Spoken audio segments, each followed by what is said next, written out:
for your very nice introduction. Actually, I left the lab because I was tired of the repetitive work. So I felt, yeah, I rather do computer simulations. So I did computer simulations for 10 years. And then when I came back to the lab, I said, okay, I'm going to do lab work again, but under the premise that we do it automatically. So I went to pharmacology, started to learn all the techniques with, I will show you in the introduction, focusing automation. And yeah, this is the outline of our talk. So I will switch with Tilo. In the first part, I will explain why automation in academic research. I think we all know why, but I will just give some outline. Then I will show you the test case or the use case, which I'm currently working on, which is called the AutoOrgan project, which is financed by the BMBF, which is to reduce animal testing. So we are trying to advance our platform, our technique we've developed at the university to an industrial level scale, so it can be applied in pharma industry to replace animal testing in drug development. And then again to the research lab, how can we develop cost-efficient solutions? So for us, it's not the option to have like a full automation. This is not going to work, but how to do like island automation and how to not make these labs more automated, but first to make them smarter, to make them more context sensitive to the user and to the experiments. And then in the fourth part, Tilo and I, we will show what our approach to the whole development is. So how can we get open source software and how can we get low entry barrier level for the users in academic research? And yeah, we will comment on the typical hurdles you find in academic research when trying to implement automation. In here, automation, we don't want to refer with automation only to or primarily to automated plate handling or automated liquid handling, but it's more automated documenting. So automating whatever can be automated to reduce these repetitive tasks, and that researchers can focus more on the science part of the project. And then, of course, the outlook and how we can work together here. So the motivation. Of course, in academic research, I guess most of us, we are in an academic environment, and all of us have been in an academic environment at some point. So the problem with automation is we've got relatively high turnover because we have to work with students. So usually they are here between a couple of months and maximum 2 or 3 years if they do a PhD.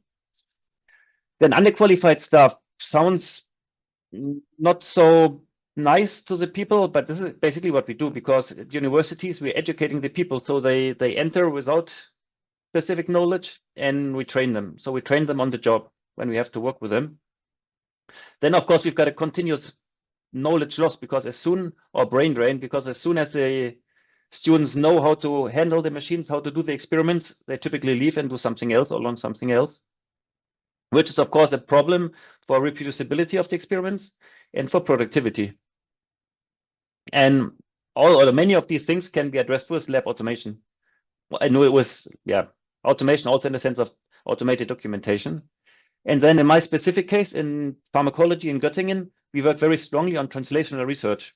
So there's also different aspects in very basic research where you just do experiments once or twice, or translational research where we really try to get up into the TAL ladder to make it towards a product which then can be marketed. So we've got very standardized experiments and they are often repeated. So actually it doesn't make sense to spend a decent amount of time to prepare everything, to prepare all the surroundings of the experiment, to then execute the same experiments tens or hundreds of times.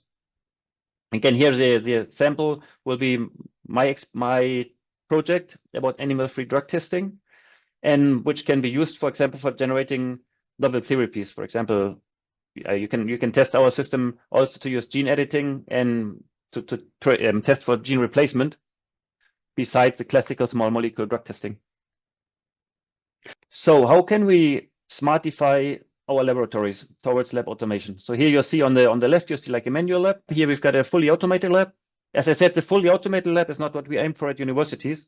We are going for some intermediate. And the first step is typically the digitalization. So because we cannot start automating before you haven't done the digitalization, and afterwards comes the automation. So now the nice thing is that the effect of digitalization is already quite big. Because just by digitalizing the documentation and the planning and everything, we have a big effect, which comes at a relatively low cost. Because the high cost for automation only comes towards the end when we actually do have to invest into hardware. And to be more specific, in academic labs, so what we first do is we want to create a digital twin. So we can automate. So this is, for example, one example for media changing manually. Quite some handwork. Whoever I have to do it afterwards because I have to feed my sales for the weekend. So it's a pain in the neck. And then we've got some tools. Typically at university, we've got a lot of very old tools, like here, for example, this old balance, which are not very smart at the moment. And then when it comes to creating a digital twin, we have to have representatives of all these tools inside our digital twin. So for example, we need an electronic lab notebook, or in the LIMS, like a LIMS. We will come to this later. So typically you've got the LIMS for the planning and the ELN for documentation, but nowadays this all grows together. Like you cannot really separate it anymore. And you also need to have some sort of inventory management. You have to track your samples and probes. This is also part of the digital twin. And then when it comes to more automated execution and plate handling, you also need a scheduler and a lab execution system, which can actually then trigger your machines. But this will be only towards the end when you really come to automation. So you've got some very old legacy device, and then when it goes towards automation, you start investing. Typically, one of the most repetitive tasks in cell culture, what I do is liquid handling, cell feeding, and so. So the first thing you would do in automation is you buy a liquid handler, a pipetting robot, and then you come to more sophisticated systems where you have, for example, here some incubator. Well, here the incubator, you have a plate handling system which can shuttle the plates and some analysis tool here. And then when you want to go even bigger, you might think about, I mean, one thing is this is the system from Mark Dörr in Greifswald. So this is a typical automation where you've got one big sterile chamber, ideally, where you've got all your equipment pulled together. But this has a disadvantage that it's very monolithic. So you set it up once, and then it's very hard to change the experiments afterwards. So for us, this is not really an option. We need to be more flexibility to change the protocols and change the devices which are involved in the automation. So what we plan for is getting an autonomous mobile robot, which can actually then move the plates between different devices. But the tricky part of this, it would be easy to just buy the equipment. You can do it with money, but then you need all the communication and the controls. And this is a highly underestimated task. And the other question is how to do it in the most efficient way. And yeah, this is where SiLA comes into play. So we need some kind of operating system for our laboratory where all the different devices, each of them providing services to the project, can be synchronized and work together. I've joined the SiLA consortium a couple of years ago because at the time SiLA was the only open standard which would actually define the standardized lab communication protocol between different lab devices. So the idea is that the different devices, they become exchangeable. So you can have any pipetting robot speaking SiLA can execute the experiment here. And also the same with the software side. So you don't have to have a specific vendor-specific LIMS, but you can just use any lab automation system. And as soon as they support the standardized communication interface, it can be used. So my use case, it's a human-centric drug screening. So I work in pharmacology. And the idea is to first have not patient-personalized drugs, but cohort-personalized drugs that you can take from a patient, from a healthy person as well, take cells, make stem cells out of them, then make cardiomyocytes in this case, because we work on cardiac diseases. And then you can screen them in 2D on a microscope, do a phenotypic screen on a microscope, which works nicely. But our special topic is engineered heart muscle. So then we take the cells and make heart muscle tissue, which is a more native environment for the cells. So it makes them act like bona fide human cells. And this is a project, especially here in this project, we work on automation. And since I'm in hospital or in a medical center, we don't have many automation or robotics experts here. So this is a close collaboration with Leon Budde from the Institute for Mechatronic Systems in Hannover. And they take care of the path planning of the robotics and so, whereas we do more the biological and pharmacology part of it. So, and here for the automation, there are some specific points which are often not addressed or don't have to be addressed because we work in a very restricted environment. So some of the cells, they are reprogrammed using viruses, so they are S2 cells. So we have to work in not only in a sterile environment, but in a S2 protective environment.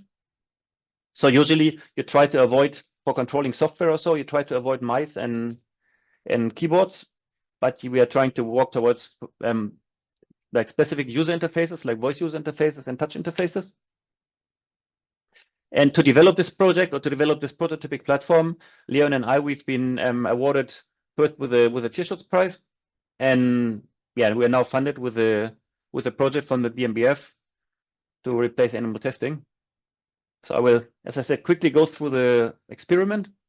So this is our high throughput confocal microscope. This is the first stage of the screening, where we have a specific reporter cell line.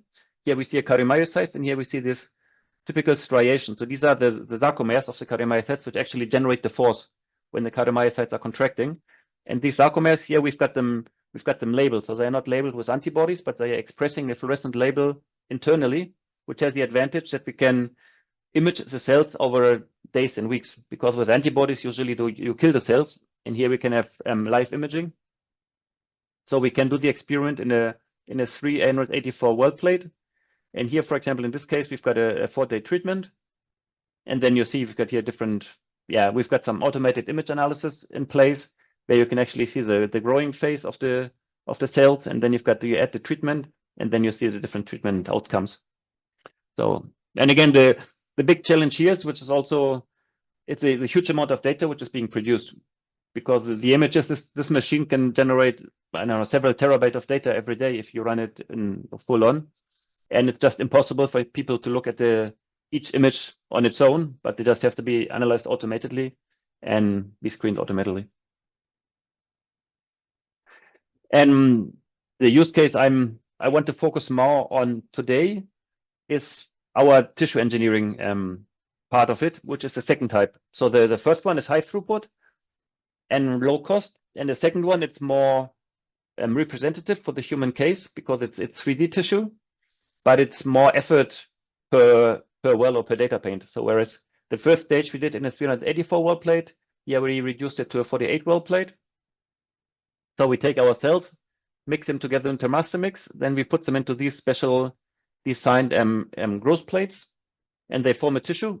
And these tissues, after a week or 10 days, they mount up here on some rubber poles, and then they start to bend the poles. When they start twitching, when they start contracting spontaneously, they start bending the poles, and then from the pole bending, we can actually measure the forces generated, which is the output of our phenotypical screen. And this use case has been established, as you see here, from 2019. So this has been the same experiment over and over again. And the idea is to have this workflow for the users as comfortable and as reproducible as possible, because in the long run, we would like to make it into a guideline for drug testing. And then it has to be like very, very easy and very reproducible.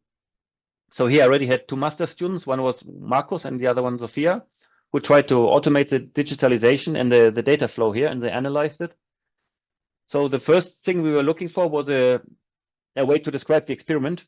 And here in the first attempt, we reverted to the BPMN charts. So Sophia, she analyzed what is the material flow here. So we've got 2 different cell lines, which have to be harvested, have to be counted, and so on.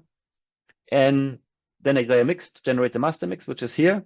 And then we've got the hydrogel and the casting procedure. So this is just the first day. The whole experiment will take about a month or so. But the critical step is really the making of the tissues, which is the first, or the day 0, time point 0. And this is also one thing which would probably not be robotarized. So this will, for quite a while, be done by hand because it's relatively complicated, the handling of the liquids. But we still want to automate all the documentation around it. And then when we go from the material flow to the data flow, we see that at each point of the protocol, we are generating a lot of data, and we have to communicate with this is RSpace, for example, but it can be any generic lab notebook where you get the data, we actually import the data of task of the next process step, which has to be done. Then you have a user interface, which guides the user through the step. And then you write back the data which had been gathered during the experiment for the documentation. For example, here it can be optical data, it can be photos from the microscope, it can, here most importantly, the counting from the cell counter to see how many cells we've got in our probe, so that we can calculate how many tissues we can generate. And as part of the thesis, Sophia, she was implementing, at the time, she couldn't do it with a SiLA level because she was running out of time, basically. So here she was working with RSpace and with the API to import the data, guide the user, and then write back the data to the ELN. And this is something we want to build up on. And since now we started with RSpace, luckily we've got our new expert for RSpace, Tilo, here. So as I said, we are trying to make a speak more in generic for generic electronic lab notebooks. At the time when we started the project, RSpace was still proprietary, but now since last year, Tilo will talk about it, RSpace became open source, and again, very, very much attractive for us and for the academic community. And yeah, Tilo, I hand over to you, introducing RSpace. Okay. Yeah, I thought you were going to do this part as well, but yeah, I think we can maybe skip over the next couple of slides. I guess until the. Can you do it for me? I mean, I can do it quickly. So yeah. Here we are talking about what you need for an ELN. So as I said, we've chosen RSpace a long time ago, but in general, the question is, what ELN or what LIMS does one need? And then you see you've got every ELN has some basic functions. So first you need, of course, the documentation. So in the case of RSpace in the beginning, it was like a plain white paper documentation. You have a white paper and you just add as if it was a lab notebook, which is what you usually want in basic research. But for translational research, where we depend a lot on standard operating procedures, you rather need a mixture of a ELN and a LIMS. And then it's going to be close to impossible to find an ELN which works out of the box for every use case. And we've got the cell culture use case. And especially like with RSpace in the beginning, we had the problem that RSpace was very browser-based. And if we've got the cell culture environment where we always want to use with touch screens and touch interfaces, the browser-guided menus, they didn't really work out for us, because with gloves and touch screens, usually it was too complicated and too clumsy, which is why many people didn't like to use it in the lab, which is why we are looking for alternative user interfaces. So some specific user interface for a specific experiment, which can be put on top of RSpace just for this specific experiment. And then when choosing an ELN, of course, you've got the cost factor. And yeah, they can get quite expensive. So the very high ranking ELNs, they are probably not really useful for an academic group, because if you pay 50 or 100 euro per user per month, it just doesn't work with students, for example. Especially since students, usually they don't work 40 hours per week in the lab like a technician. So the usage is reduced and the usefulness is reduced. And then one very important part, which we like to focus on the rest of the talk, is the interoperability. So how can the ELN interact with the other tools or with the other devices in your lab?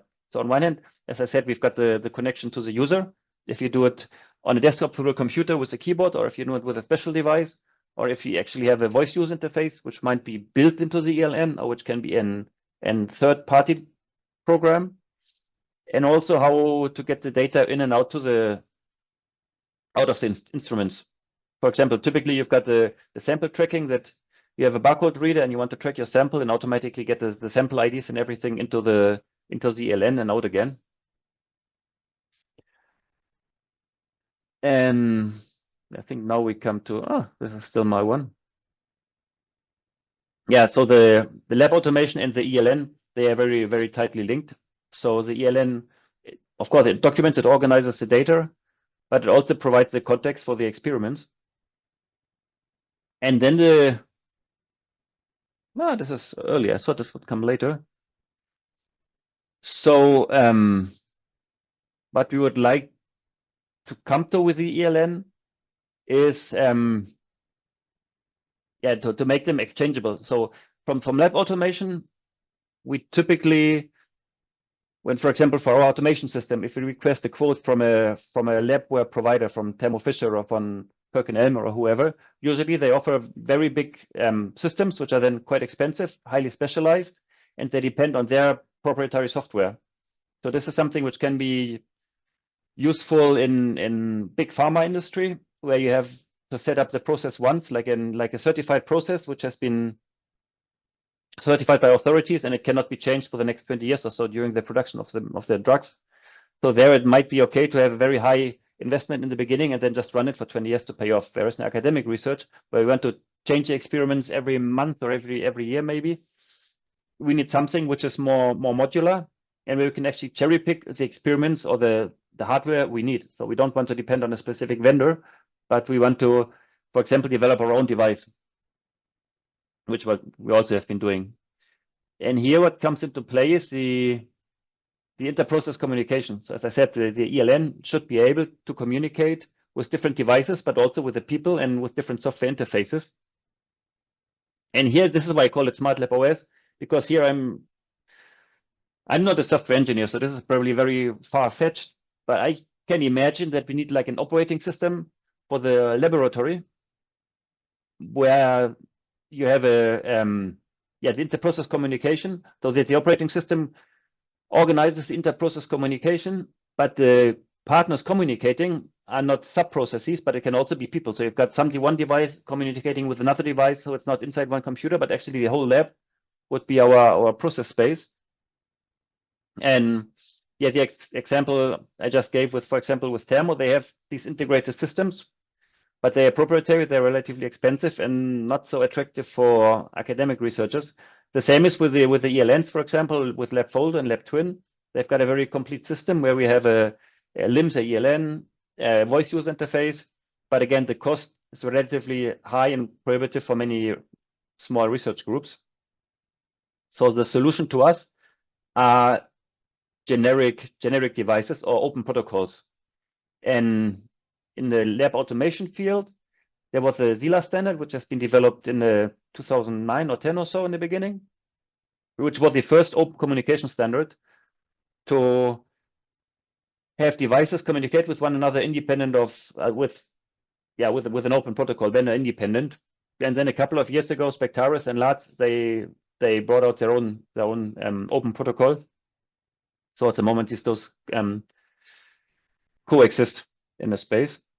And so one thing is that we do in real time the communication between the different devices during the experiment. The other, like what might be the lower hanging fruit, is to have common data files and format. So how can we, for example, exchange data between devices from different vendors? And the SiLA is working relatively close with the Animal Society, which is defining a markup language for analytical information. This is already relatively widespread in the mass spec area and the chemical analytical chemistry area, where the devices can, where we can write software which can import the data or gather the data from different vendor devices, so that you remove the barriers here. And as I understand, the ELN consortium, they have come up with their own file format, which is the ELN file format, which should be able to export and import experiments from one ELN into another without loss of information. And yeah, on paper, this format is supported by a number of open ELNs.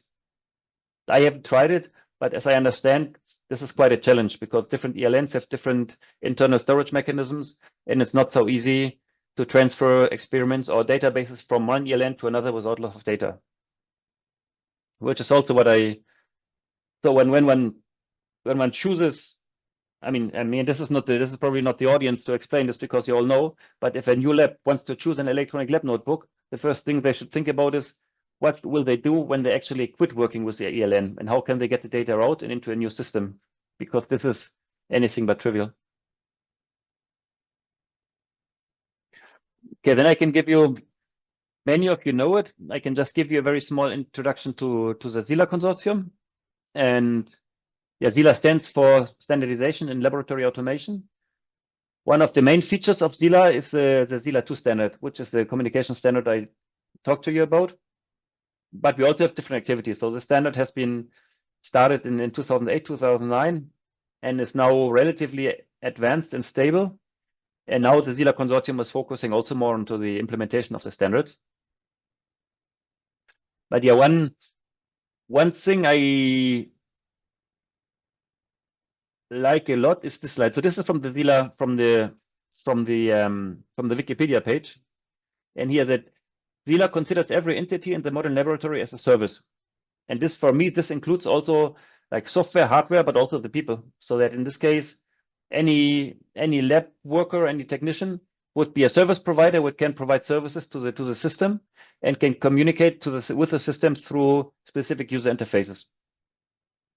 Because for me, it's very important that within the lab, that the automated systems and the manual systems, they can work barrier-free together, so that actually people work with automation without noting that they work with an automated sub-processor. And the other thing is that the aim of SiLA is to generate plug-and-play operations in the laboratory. So you've got a new device, you bring it into the network, ideally via Wi-Fi, and then it pops up in the SiLA browser and offers a service to the user. And yeah, the SiLA, it's relatively flexible, so it has two different levels. One is the core level, which is like the basic communication. Yeah, Mark knows much more about this in detail.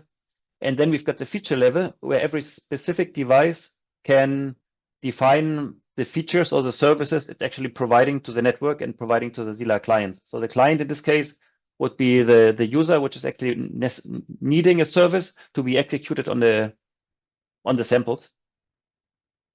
And this is the most important part, which I would like to come to later when it comes to which features. If you consider an electronic lab notebook or a LIMS system, if you consider it a service provider in the SiLA sense of that it provides data to the operating system, what features would one need to make this generic? So the idea is to not have specific features which work nicely with RSpace, but to just have features which are useful for every electronic lab notebook, that we have a general standard here. And now we come to RSpace. Yes. So, Thanks, Tim. Yeah, just to build up to what we want to do, I want to just briefly introduce RSpace and what it can do and what it can't do yet. So we consider RSpace more than an ELN and a sample management system. We see it more like a tool to spin up an ecosystem of fair data workflows, right? So at its heart, there's definitely the ELN and a sample management solution. Both have an open API, but there's many integrations into a wide ecosystem of tools and research data infrastructure across the entire research data lifecycle. Yes, so can you go to the next slide? Thanks. So one example, I wanted just to show you like one workflow that we currently implemented. Consider someone does field research. They have a tool, something called FieldMark, that helps them to collect samples in the field. They automatically import that into their ELN, use these samples in their day-to-day research. Then they can also register persistent identifiers and publish the sample metadata. And they can connect sample information with experimental and computational data and data management plans, for example. And then once they're done with their work, they can export it to generalist repositories or institutional file stores, just to give you an example. As Tim said, like we have been proprietary for the longest time. RSpace has been around for quite a while, but since June 2024, we licensed RSpace, the entire platform, except for some third-party commercial plugins that we integrate with, obviously under an open source license. We still maintain the project on GitHub, and we provide services to implement and adopt and maintain RSpace. This is not really a change for us in terms of how we work with customers and partners, but now that we're open source, it opens up a new way of collaborating with our customers and partners. And several institutions that use RSpace, they actually sponsor developers to customize RSpace to their specific needs, which then also like helps like other customers and users of RSpace. But obviously, like individual contributions are also welcome, and we have an open source office hour on March 5th. If you're interested in joining, feel free to sign up. Yeah, and then like obviously I mentioned RSpace has been around for quite a long time, and it started off as a traditional ELN, and subsequently now lacks some typical LIMS capabilities such as data import from devices, automation, or device control. Moreover, RSpace has always been like a generalist solution that doesn't feature many specialist workflows out of the box. So for example, this cell culture use case that Tim mentioned, we don't really have like these specific operations as out-of-the-box solutions there. Then also, as you know, like many of these solutions, back in the days, they started as desktop applications, but nowadays many laboratories require mobile-friendly or even hands-off solutions, which also was something that Tim mentioned before. But there's obviously some intermediate opportunities for customizability. The screens you see here is actually something that I used that I actually created myself this week, just using the RSpace API and some AI tool for coding. I created a small Python app to create some typical cell culture workflows like passaging a cell and then like updating the metadata of the sample in the RSpace inventory. So that all works. There's also various clients built by us and by the community for Python, Java, and R. So there's a lot of opportunities there, but then obviously like these would be RSpace specific, and we want to go a little bit beyond that and make something more usable by other players in the ELN ecosystem. And then I hand back over to Tim again. Yeah, this is again the vision I was showing earlier. The idea to have like a smart lab operating system where you can actually, like the users through voice interfaces or through specific GUIs, like the one Tilo just showed, can actually communicate easily. In this case, in the lab environment with the ELN, they can communicate directly with robots, for example, or with incubators. To like in case of non-smart incubators, you can imagine to use this kind of single board computers, which are also known as SiLA boxes, which are converters from the SiLA interface to a RS-232, for example, in this case. And again, this should be independent of the ELN. So if you have a common language here, common open communication language, and different ELNs can interchange data directly, or I can use within one experiment, for example, I can use two different ELNs if I wanted to. And this is kind of the vision we are having, or where we would like to go to, that you can have a plug and play ecosystem where you can, depending on the experiment you want to execute, can just add devices, and that they can actually be, this is again very important for academic labs, that usually, especially in small groups, you don't have lab technicians, like tech technicians. And this has to be things which can be set up by normal non-informatics users. As I said, I'm in the hospital, so most of my colleagues are non-informatics, and I'm kind of the one-eyed under the blind here. And yeah, to have a scalable plug-and-play solution, which works relatively easy. And in this case, again, SiLA and LEDs also I see as Relaissprachen, so that every device might have its own interface, its own API, its own dialect, whatever, but we have one common language where the devices can communicate with one another. Yeah, we are already over time, I guess, but so this is a summary. So we believe that ELN and LIMS are integral part of any lab automation system, unavoidable, and that the experiment we shouldn't just look at the documentation or at the other place, but we actually have to see the whole process, which goes from the planning to the execution in the lab to the documentation, and all this should be seamlessly integrated into one platform. And I think it's clear that not one ELN fits to all use cases. So I've been looking at different ones. Before we started with RSpace, we looked into different ones.